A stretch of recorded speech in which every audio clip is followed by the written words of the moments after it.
বিশ্বের সবচেয়ে শক্তিশালী মানুষদের নাম। একটি গোপন দ্বীপ, অপ্রাপ্তবয়স্ক মেয়েদের শোষণের অভিযোগ। আর সেই তালিকায় কি সত্যিই ছিল ভারতের প্রধানমন্ত্রীর নাম? সেই সত্যতাই যাচাই হবে এই ভিডিওতে। 2019 সালের জুলাই মাস, নিউ ইয়র্কে হঠাৎ গ্রেপ্তার হন জেফ্রে এপস্টিন।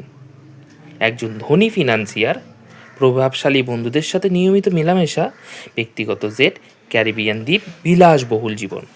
কিন্তু তার বিরুদ্ধে অভিযোগ ছিল ভয়ঙ্কর: মাইনর মেয়েদের যৌন শোষণ এবং ট্রাফিকিং। গ্রেপ্তারের 1 মাস পর, অর্থাৎ 10ই আগস্ট 2019, তাকে মৃত অবস্থায় পাওয়া যায় মেট্রোপলিটন কারেকশনাল সেন্টারের একটি সেলে। সরকারি রিপোর্ট বলল আত্মহত্যা। কিন্তু তখনই প্রশ্ন উঠল, ক্যামেরা কেন কাজ করছিল না? গার্ডরা নিয়মিত চেক করেনি কেন? কেন তাকে আগের দিন সুইসাইড ওয়াচ থেকে সরানো হয়েছিল?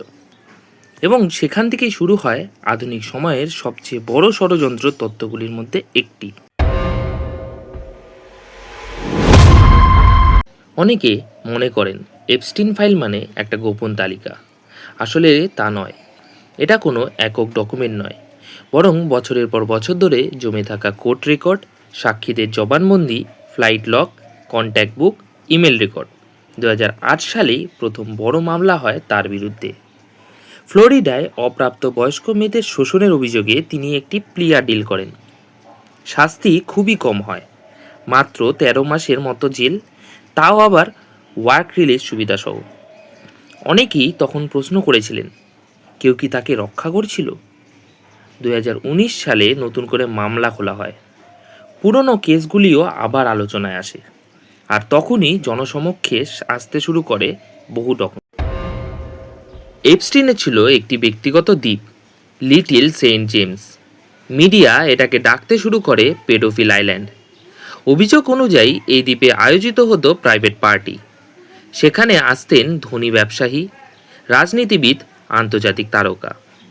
তার ব্যক্তিগত জেট, যাকে মিডিয়া ললিটা এক্সপ্রেস বলতো, নিয়মিত যাতায়াত করত নিউ ইয়র্ক, ফ্লোরিডা এবং সেই দ্বীপের মধ্যে।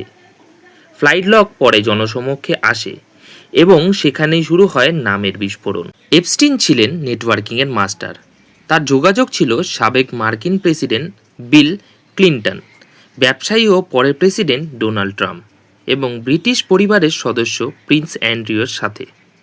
এই নামগুলো ফ্লাইট লগ, কন্ট্যাক্ট বুক বা ছবিতে পাওয়া যায়। কিন্তু এখানে একটা গুরুত্বপূর্ণ আইনি সত্য আছে। কাউকে কোনো স্থানে দেখা গেছে মানে সে অপরাধ করেছে এমন নয়। শুধুমাত্র প্রিন্স অ্যান্ড্রিউর বিরুদ্ধে একটি সিভিল মামলা হয়েছিল, যা পরে সেটেলমেন্টে শেষ হয়। অন্যদের বিরুদ্ধে আদালতে কোনো প্রমাণিত ক্রিমিনাল কনভিকশন হয়নি। তবুও জনমনে সন্দেহ থেকে যায়, আর সেই সন্দেহই জন্ম দেয় অসংখ্য গুজবে। কিছু সোশ্যাল মিডিয়া পোস্টে দাবি করা হয় নরেন্দ্র মোদীর নামও নাকি এপস্টিন ফাইলে আছে। আমরা যাচাই করেছি, প্রকাশিত federal court document, DOJ release, unseal করা সাক্ষ্য, ফ্লাইট লগ, কোথাও তার নাম নেই। কোনো সাক্ষী তাকে উল্লেখ করেনি। কোনো ভ্রমণ রেকর্ডে তার নাম পাওয়া যায়নি। কোনো চার্জ নেই। যে তালিকা ভাইরাল হয়েছে তার কোনো সরকারি উৎস নেই। এটা গুরুত্বপূর্ণ, কারণ একটি ভাইরাল স্ক্রিনশট আইনি প্রমাণ নয়।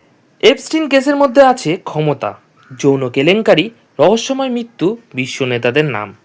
এই 4টি উপাদান একসাথে হলে ইন্টারনেট বিস্ফোরিত হবেই। রাজনৈতিক বিভাজন থাকলে তা আরও দ্রুত ছড়ায়। একটি এডিটেড ছবি, একটি ভুয়ো তালিকা, একটি উত্তেজনাপূর্ণ শিরোনাম, আর মুহূর্তে লাখো শেয়ার।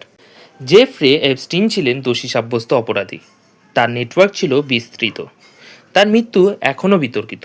কিন্তু আজ পর্যন্ত প্রকাশিত কোনো অফিসিয়াল এপস্টিন ফাইলে নরেন্দ্র মোদীর বিরুদ্ধে কোনো প্রমাণ নেই। এই ভিডিওর উদ্দেশ্য কাউকে রক্ষা করা নয়, কাউকে অভিযুক্ত করাও নয়, বরং ডকুমেন্ট আর গুজবের পার্থক্য বোঝানো। কারণ ইনভেস্টিগেশন মানে উত্তেজনা নয়, ইনভেস্টিগেশন মানে প্রমাণ। ভিডিওটি ভালো লাগলে লাইক এবং শেয়ার করুন, আর এমনই আনসলভড রিয়েল কেস জানতে আমার চ্যানেলটি অবশ্যই সাবস্ক্রাইব করুন।